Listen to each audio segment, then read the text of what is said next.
Alright guys, we have a very important, very sexy video that we will be watching together. Ludwig saying he wants to learn Spanish and become a Spanish streamer. I'll teach Ludwig Spanish, that'll be sick. Alright, so this is a video from Karl Jobst. Came out 4 days ago. It's called The Greatest Super Mario 64 Speedrun Ever Just Happened. So we're gonna react to this sick video. So get your pants off, get your hands ready, and take off your shirts because we are in for a ride. Greatest Super Mario 64 speedrun ever just happened. So this is obviously about Liam's 120 star world record probably. So we'll see how it goes. Alright, so let's go ahead with this beautiful video and see what's up. Hello, you absolute legends. Hi. On the 7th of November 2021, the greatest Super Mario 64 speedrun of all time was performed. In the past couple of years, I've spoken about some amazing moments that have happened, whether it be barriers that were broken, amazing live performances, or touching moments. But right now, something is happening that several months ago I would have never predicted. It's always a big deal in speedrunning when a minute barrier is broken, and given that the 120 star category in Super Mario 64 is arguably the most respected category in the history of speedrunning, when it breaks a barrier, it's always historic. The man responsible— You know, it's funny, like half of all speedrunners ever probably felt very triggered by that very statement. They'd be like, what? No, it's not. For breaking the last two barriers is the speedrunner Cheese, who most recently broke the 1 hour and 39 minute barrier last February. I made a video covering this speedrun, which was performed during a live tournament. For sure, one of, if not the most clutch speedruns ever. Thank you. Super Mario 64 has been so heavily competitive for so many years that for a long while now, the speedruns at the top level have been utterly insane. Players devote their lives trying to master the movement, a task that, given the complexity of the game, seems impossible. When Cheese collected 120 stars and beat the game in 1 hour and 38 minutes last year, I naively thought we must have been getting close to the human max. This was the last barrier to be broken for a very long time. Cheese, poo hug. Chambo, thanks for the sub. Dude, like I felt the same thing. I think all of us did. Like the 138, when 138 happened, I really thought 138 was the last barrier, and like I think everyone kind of thought that too. Like, is this like the end? Is it near the end game? But yeah, literally a year later now it's a 137. It's like, dude, that's why like I don't ever say anymore what I think is like the end game of Mario and that kind of shit. Like I refrain from any of that because like you never know, bro. But in 2021, slowly but surely, other players started entering the fray, and it was no longer clear who the best player was. The world record was exchanged multiple times by several different players, and by October, just a month ago, the world record was held by the Japanese runner, Batora, with a time of 1 hour, 38 minutes, and 21 seconds. Batora! By this stage, we were seemingly getting close to breaking yet another minute barrier. But 21 seconds is a long time. It's a gap that very well could have taken years to bridge, if not for one particular speedrunner. A speedrunner that goes by the name Liam.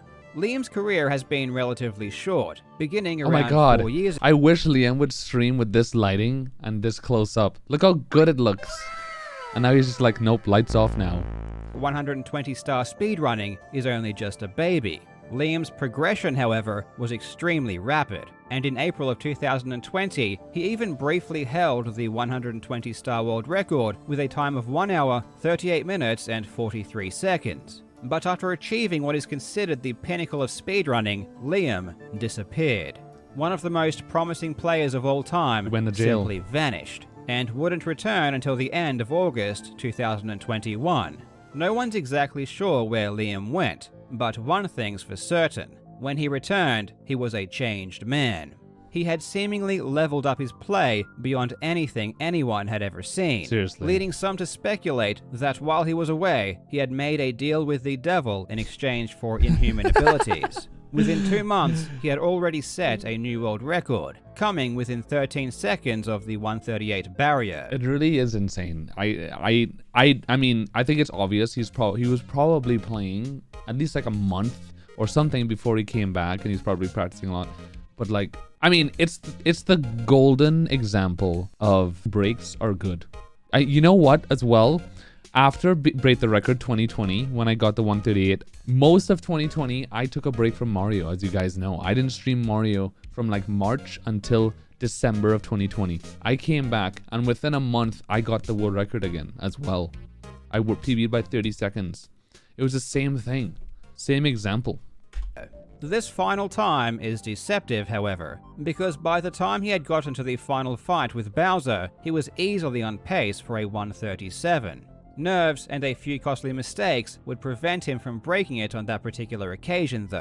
Liam was gaining time on other players everywhere, and you know a player is good when they make the fastest runs ever performed look bad. Liam was gaining so much time that even with very notable mistakes, he was still well ahead of everyone else. And on the 7th of November 2021, he did what was only pretty recently considered unthinkable, collecting every star and beating the game in 1 hour, 37 minutes, and 53 seconds, crushing a historic minute barrier and cementing himself as one of the all-time greats. In this video, we will take a look at this new historic world record. I'm so motivated to beat him now, dude. Watching this video, I'm like, I'm feeling the competition. I'm feeling like, fuck, damn it. This video is making me be like, god damn it, dude. I want to beat the shit out of this guy. In game, of course. And try to understand why Liam is just so much faster than his competitors, sitting a half a minute ahead of second place. And the craziest thing of all is that this run wasn't anywhere near optimal, and he still has a long way left to go. I really hope you enjoy. On the 5th of May 2017, the speedrunner Cheese beat Super Mario 64 with 120 stars in 1 hour, 39 minutes, and 57 seconds, marking the first time a person had done so in less than 100 minutes. This was a monumental barrier, and 4 one that years players ago, had by the their way. eyes on for a very long time. More than 4 years ago. It would take almost 3 years before anyone would officially break the next barrier, with Cheese once again taking the honor, achieving a 138.54 during Break the Record Live, a 3-day 120-star competition in February of 2020. At this point in time, it seemed pretty clear to me that Cheese was a league above every other competitor, and I thought he would remain on top for a very long time, but as history showed, that didn't end up being the case. Less than 2 months later, Liam would get a 138.43, and 2 months after that, Simply would achieve a 138.28. It seemed like Cheese's reign of terror was finally over, but in January of 2021, he did manage to claw the record back, beating Simply's time by 3 seconds. This would only last several months, however, as Batora would beat Cheese's mark by 4 seconds in April. Batora's record was obviously extremely good. Any time this fast is definitely world class. And from my perspective, I naively assumed that we were coming pretty close to the human max. I couldn't help but think this because even as far back as 2014, when Sigilemic broke the 1 hour and 44 minute barrier, this was already considered amazing by any standard. Yeah. Sigilemic's runs were shocking and really did blow the world away. So how do we get from there to where we are now, a full 6 minutes faster? Over the years, new strategies have certainly been developed which do bring down the total time significantly, but that's not really the major factor. The key is consistency. If you do go back and watch some of these immortal records that blew everyone away when they occurred, you'll notice a ton of small time losses littered throughout the runs. Small mistakes or inaccuracies that when added together amount to many minutes of lost time. The top players these days are not only far more meticulous when it comes to the minute details, their execution is far more precise. On average, they will make less. This is such a good video. Like, what he's explaining right now is such a good way for people to understand. The reason why the time is so good now is because every millisecond of this game is being optimized as time goes by. So even though it would look similar, the gameplay from 5 years ago to now, every single star is faster, and the time just adds up. And of course, they have the aspect where we make less mistakes, but we still make a lot of mistakes. It's just everything is so much faster individually.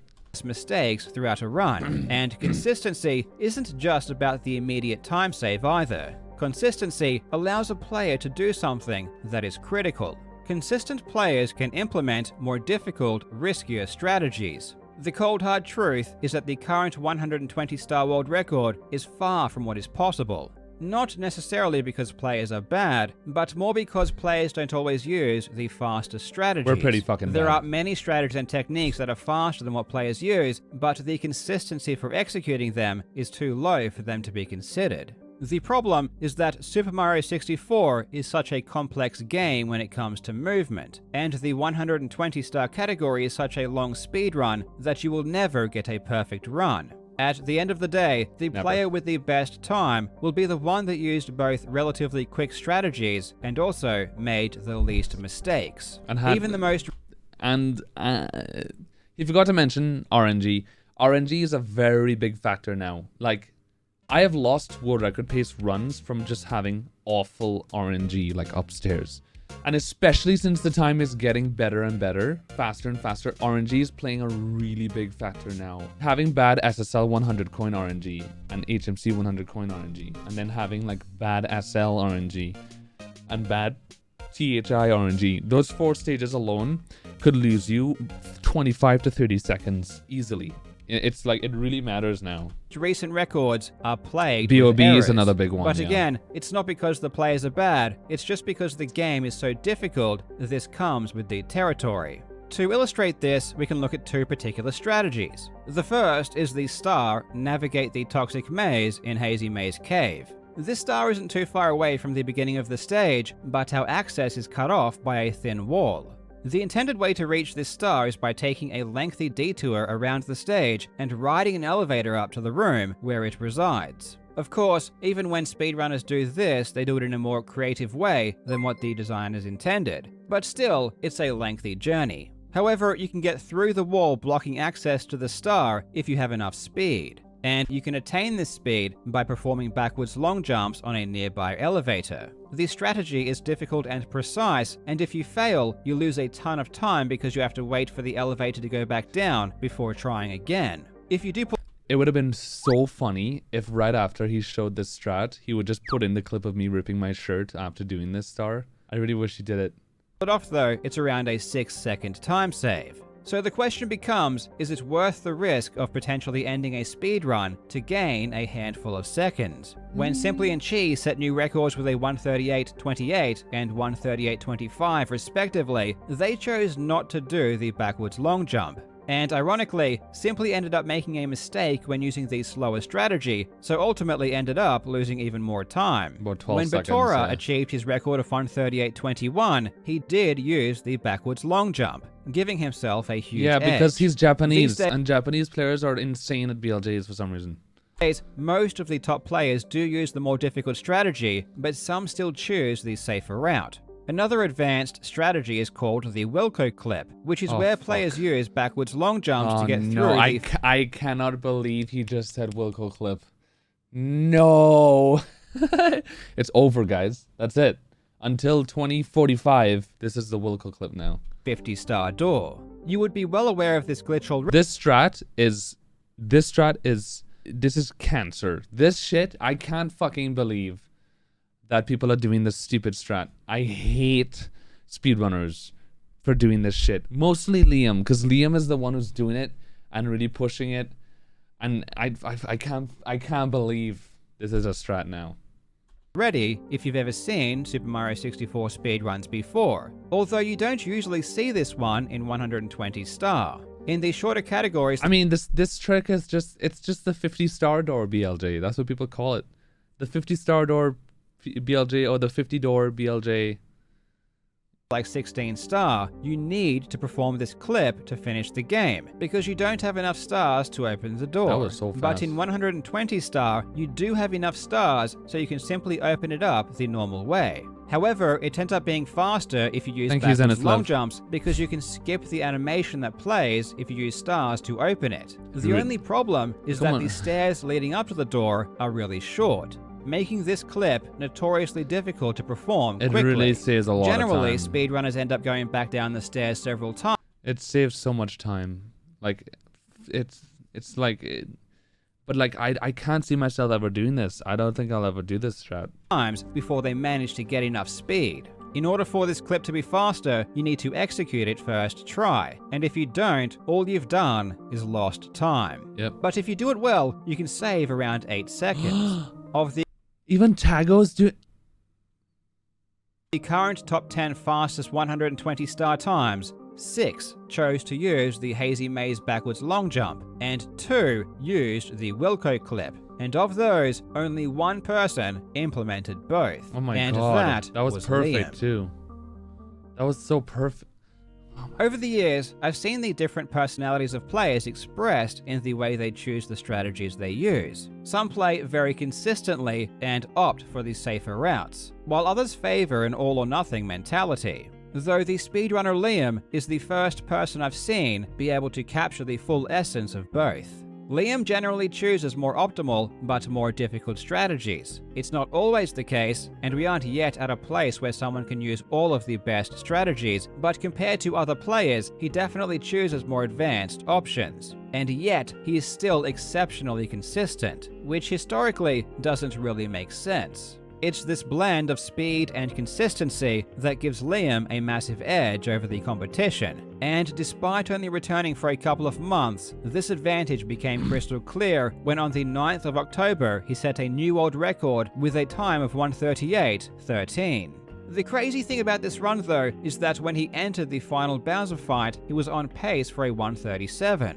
Entering the pipe, it's around a 41-second finish if nothing goes wrong. But Liam's final fight was anything but perfect. Damn, Karl really studied his fucking Mario, man. That's crazy that he knows all of that. Into Bowser twice and missing a throw. Even though he didn't break the barrier on this occasion, it was still shocking that he was on 1:37 pace to begin with. The world record at the time was over 20 seconds away, so to be so far ahead was ridiculous, especially given how good the record already was. I wasn't sure if Liam would be able to repeat this pace. There was a good chance this run was an outlier, a fluke that wouldn't be matched for a long time. But as history showed, this was certainly not the case. Liam's consistency is unreal, and he would seemingly get insanely paced runs every single day. Fuck him. But nothing could prepare us for the run he produced on the 7th of November. It actually didn't start too quickly. A quarter of the way through the run, he finished the shifting Sandland stage 4 seconds behind the world record. In fact, he even admitted during the run he was considering resetting. I really was on the verge of resetting this run in SSL. But the rest of the basement was okay. The second quarter, however, was stupidly fast, and halfway through the run, he was now a half a minute ahead. It was when you stupidly consider fast. that the record lost around 15 seconds of time in the final fight alone, this means that not only was this run 1:37 pace, but it was probably a mid 1:37. By the time he had reached the highest level of 1:37:07, best possible time in Tippy. the castle, with 2 stages remaining, he had still kept a pretty sizable lead. And he got 24 Wilco clip seconds. first try. At I this just called it point, Wilco it clip. became evident that the nerves were starting to set in. I can only imagine the kind of stresses one faces when having to play a game this precisely under such pressure. During the second to last stage, TikTok clock, small errors started creeping into his play. Thankfully, nothing too major happened. Another error on the final stage, Rainbow Ride, also cost some time, but due to the huge buffer he had built for himself, he was still 13 seconds ahead entering the final Bowser stage. Mind you, the record even had a ton of time loss in the lead up to the final fight as well. You can see from the timer the best possible time was 1:37:35, meaning that if he played the last 2 minutes without mistakes, that's the kind of final time he would get. The next minute was almost flawless, but the run almost came to a devastating end just before the last encounter with Bowser. Oh my god. Dude. Liam had gone too wide on the jump, causing him to grab the ledge. If that Goomba had been any closer, he would have hit him off the platform, ending the run immediately. Yep. This was incredibly lucky. At the moment he entered the final pipe, the time was 1:37 flat. This meant that even if he missed a throw, which costs around 12 seconds, he still had a chance at breaking the barrier. And on the 7th of November 2021, the speedrunner Liam achieved this run.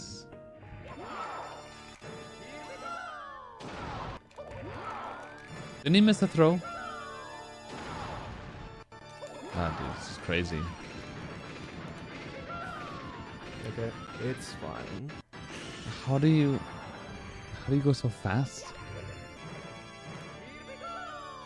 Dude, that didn't look like it was gonna miss. That didn't look like it was gonna hit. Oh my fucking god.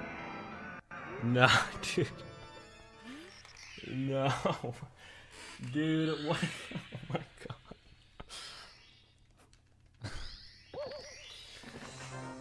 Oh my god.